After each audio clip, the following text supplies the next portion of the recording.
Hola, el día de hoy hablaremos de la unidad Honduras en el siglo XX y XXI y el tema es evolución económica, social y política de Honduras.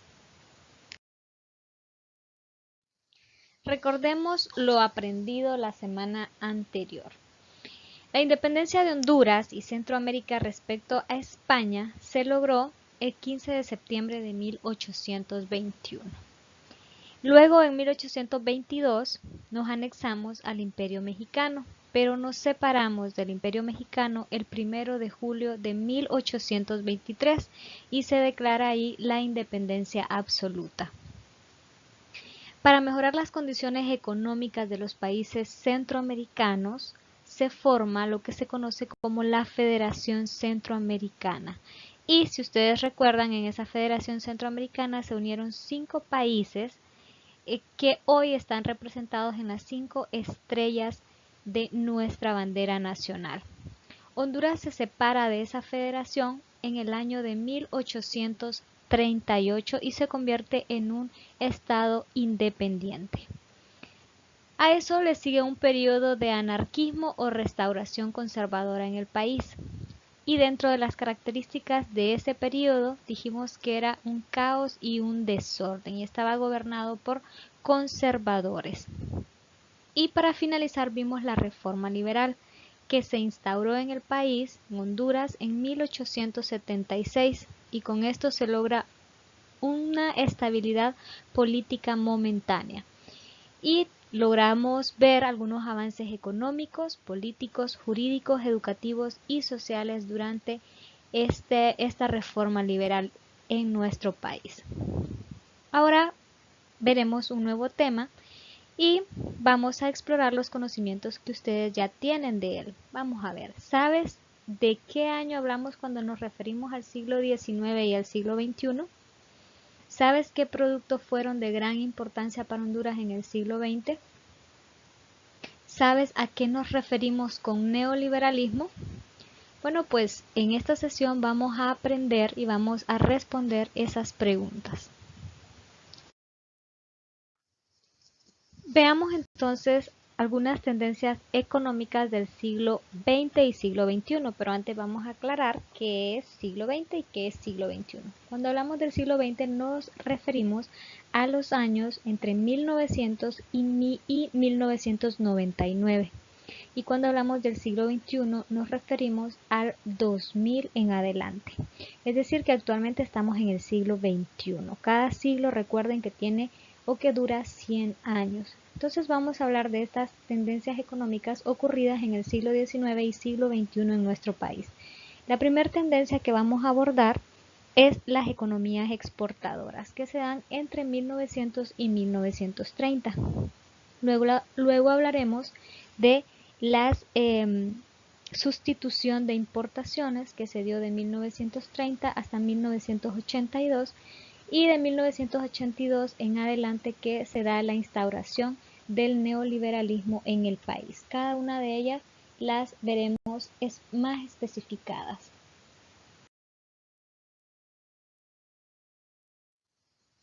Veamos entonces una de esas tendencias económicas del siglo XIX en nuestro país. Y una de esas tendencias es las economías exportadoras. Ahora tenemos que saber identificar qué es exportar y qué es importar. Exportar es vender. Cuando Honduras vende a otro país un determinado producto, está exportando. Y cuando Honduras le compra un determinado producto a otro país, entonces está importando. Esa es la diferencia.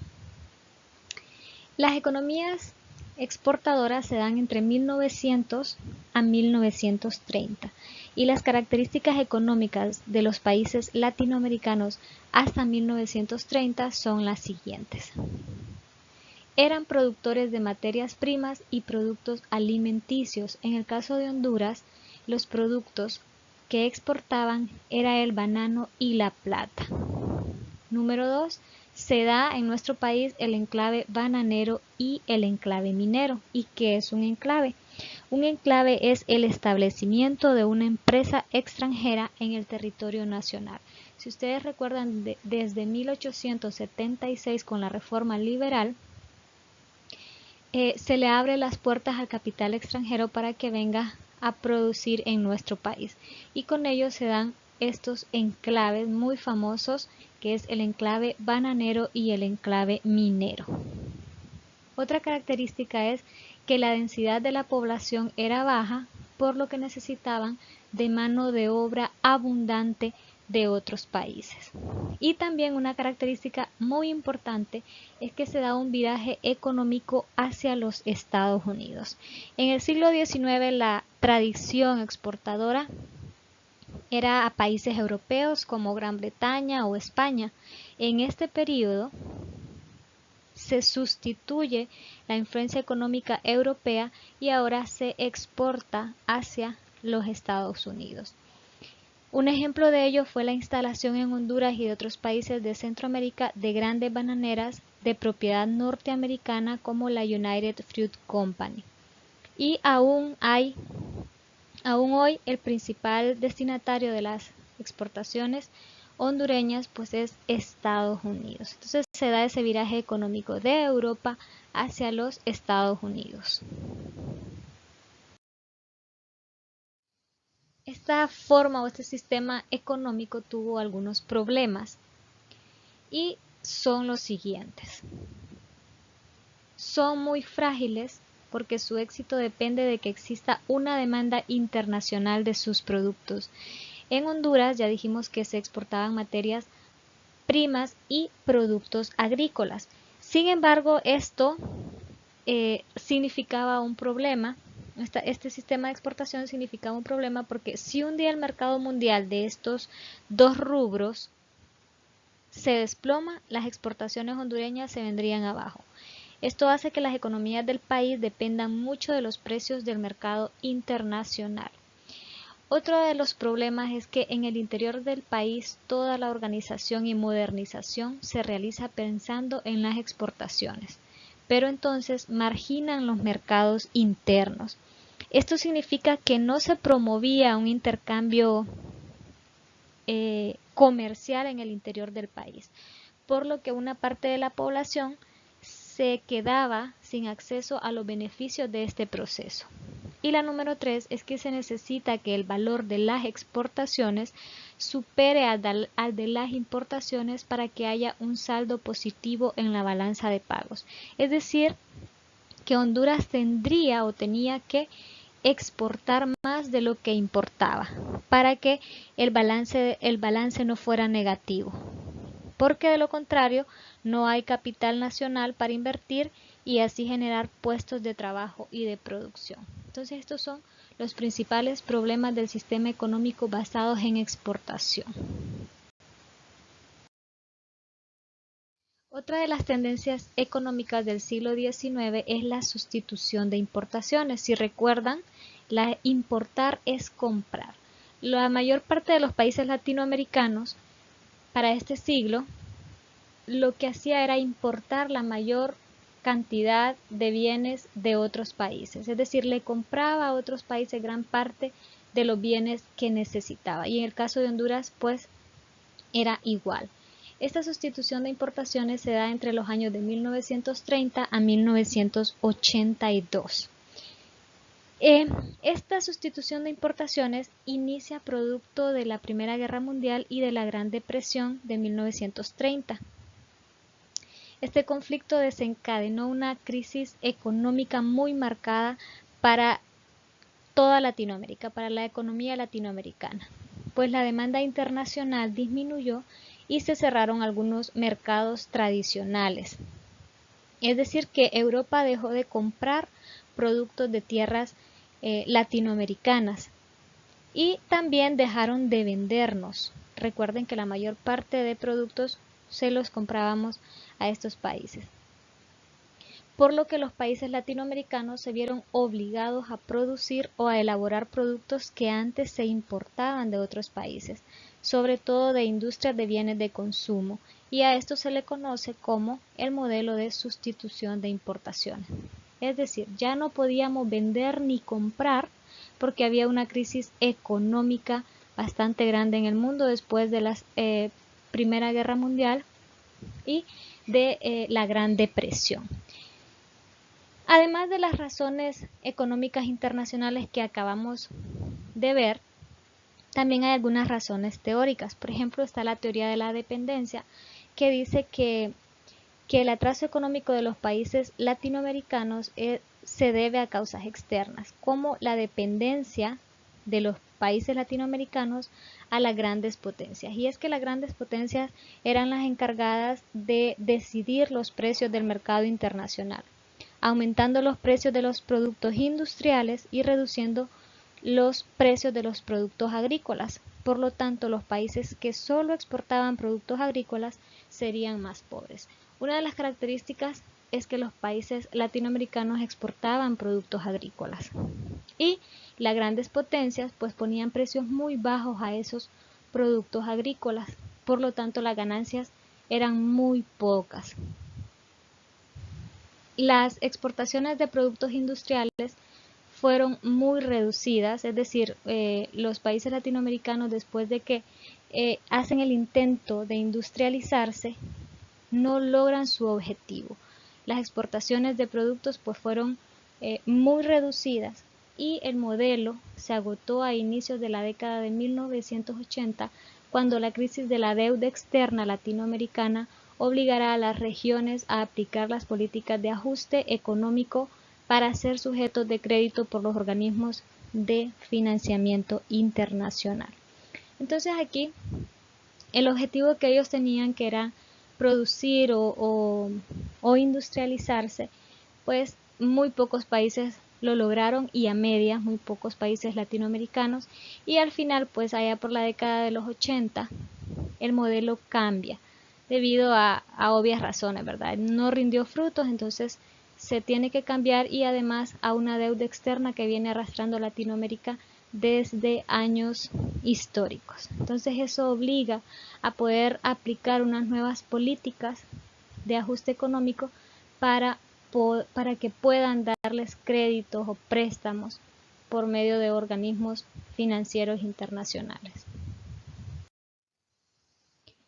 Veamos entonces algunas características de las sociedades del siglo XX. Una de ellas es la desigualdad social. Se dio un contraste muy marcado entre un pequeño grupo, un pequeño sector de la población que disfrutaba de condiciones de vida similares a los países desarrollados, y una gran parte de la ciudadanía que se veía en grandes dificultades para dejar atrás una economía de subsistencia. Entonces, una característica social de este siglo es la desigualdad que hubo entre la sociedad. Otra característica es que aparecen en el escenario, en escena política, varios sectores sociales: clase media, obreros, campesinos, profesores, estudiantes universitarios, profesionales, pequeños comerciantes, artesanos urbanos y otros, todos los cuales manifiestan su preocupación por diversos problemas sociales y exigen algunas reformas. Entre esas reformas tenemos la seguridad social, los derechos a la sindicalización, la adopción de un código de trabajo, la adopción de una política de diversificación económica, un control estatal de bancos y del crédito, y el respeto a la Constitución. Entonces aquí ya encontramos algunos grupos que están luchando por algunos derechos o algunas garantías sociales que se venían violentando por esa gran desigualdad social que imperaba en este siglo. Otra característica es la migración desmesurada del campo a la ciudad, aumentando los espacios urbanos deprimidos y marginados, carentes de infraestructuras mínimas, en los que se hacinan hasta la fecha millones de personas en condiciones de vida muy duras. Entonces aquí se dan migraciones del campo a la ciudad, y en las ciudades pues se dan grandes problemas de hacinamiento y de personas que viven en condiciones deplorables, y de hecho en la actualidad todavía podemos ver algunas de esas condiciones. Otro de los modelos económicos aplicados en nuestro país, y este sería el tercero que vemos, es el modelo neoliberal y el modelo democrático actual. Dentro de las características, pues podemos observar que se instaura en nuestro país a partir de 1982 hasta la actualidad. Otra característica es que se instaura al estallar la crisis de la deuda bajo el gobierno de Suazo Córdoba. Como mirábamos anteriormente, una de las características de los países latinoamericanos para este siglo pues es una deuda externa bastante grande. Entonces, al estallar esa crisis, se ven obligados a aplicar este modelo neoliberal en los países latinoamericanos, y en Honduras pues se aplicó en 1982 inicialmente con el gobierno de Suazo Córdoba. Sin embargo, durante el gobierno de Suazo Córdoba se mantuvo la fase estabilizadora del modelo, y no es hasta la presidencia del nacionalista Rafael Leonardo Callejas que se pasó al ajuste propiamente dicho. Entonces, estas son algunas de las datos importantes de este modelo. Aspectos sociales y económicos durante la aplicación del modelo neoliberal en Honduras, 1982, según Posas. Veamos, ya dijimos que en 1982 se aplica este modelo neoliberal en nuestro país. Y vamos a ver algunos aspectos importantes, como por ejemplo que bajo el gobierno de Suazo inició la política de reducir el empleo estatal, de reajustar el precio de los servicios públicos. Con él pues no se devalúa la moneda, sin embargo ya con Ascona empieza lentamente a devaluarse la moneda, al escasear la misma, y priorizar su venta para esencialidades y sectores exportadores. Y número 3, los dos gobiernos liberales crearon una serie de leyes para exonerar de impuestos de importación y exportación a las empresas maquiladoras y orientadas a la exportación.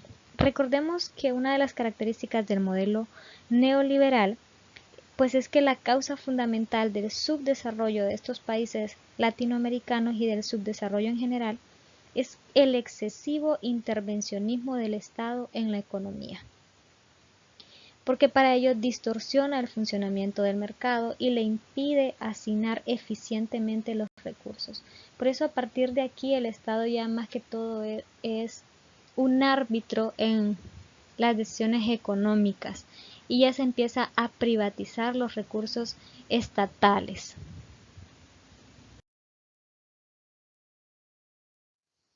Otros aspectos importantes de este modelo es que a partir del gobierno de Rafael Leonardo Callejas, entre 1990 y 1994, se pasa a la fase de ajuste del modelo, en el que se devalúa la moneda, se reducen progresivamente los impuestos de importaciones, es decir, se cobraban muchos menos impuestos que antes por las importaciones, y se incrementó el impuesto sobre ventas del 5% al 7%, y se formó también la ley de impuestos sobre la renta. También se privatizaron algunas empresas, como por ejemplo la antigua CONADI, el mantenimiento de la red de caminos y carreteras del país, y también la red de distribución de energías, entre otros. Entonces ya se van viendo las características primordiales del neoliberalismo, y una de ellas es la privatización de las empresas.